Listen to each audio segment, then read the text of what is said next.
In Company Heroes 2, we did something we hadn't done before on previous games, and we actually took a research trip to Europe to visit some of the locations that we've been trying to portray in the game, to get a sense of the history and the culture and the scale, a feeling for these two armies that fought each other. I mean, I've worked on a lot of games, and we always have a narrative, generally. Most of them, even when there's a seriousness to it, they're not quite as gritty or real as this one. In Company Heroes 2, we've covered all of the well-known battles of the Eastern Front. Players are going to be able to fight in the ruins of Stalingrad, defend the city of Leningrad, ultimately push all the way to the Battle of Berlin. We base our story on history. There's a number of characters that we've kind of composited into ours. They're really trying to get their experiences across and, you know, portray the horror and terror of World War II in a way that is sensitive but unflinching. The process for coming up with missions and making them happen, how we get variety like daytime, nighttime, what the actual mechanic is, what the player's gonna do on an ongoing basis is huge.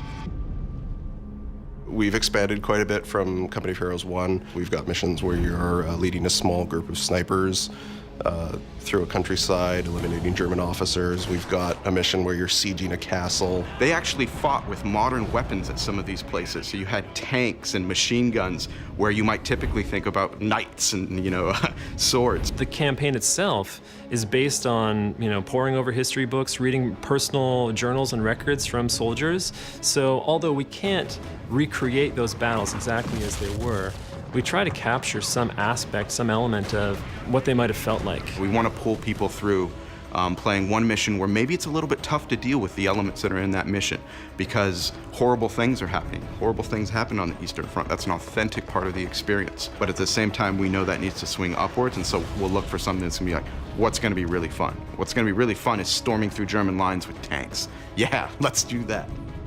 What I love is encapsulating that feel from mission to mission, even beats within mission, to get that swing and flow. And I love it when it comes together and you really feel like you played one mission and got like 3 different experiences. When we talk about the burden of command and the influence of choice on the player, it goes right back to the very basics and how we design the armies. We want to give them choice and make some of these choices really challenging. Some of those decisions involve whether to go back and rescue troops that have been lost, and in other situations, whether to blow up a bridge to prevent the Germans from crossing it, knowing full well that you have Russians on the other side.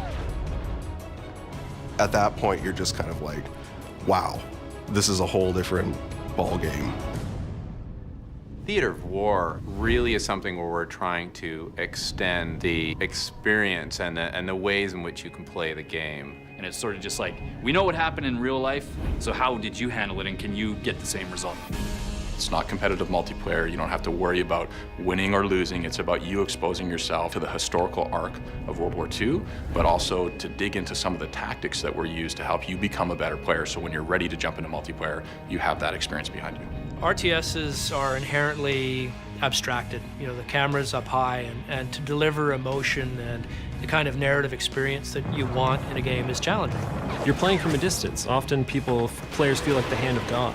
They feel like they're just kind of controlling these little tiny men, but we wanted the player to feel like each soldier mattered. We have real places with their distinct landmarks. Like when you fight in Berlin, there are places there that you would recognize if you've seen, you know, photos of Berlin from that time, or even been there and seen the ruins of those buildings. We put a lot of detail in the battlefield, so you can zoom down and see it. And once you've seen it, you know it's there, and that, you know, level of detail, even with the camera pulled up, ties you to the experience, sort of immerses you in the game.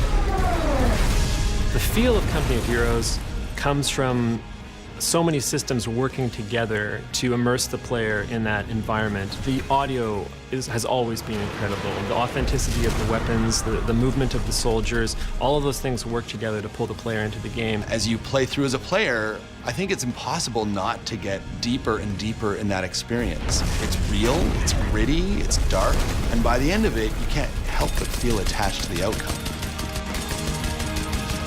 And I think the gamers are going to be very pleased when they get their hands on it.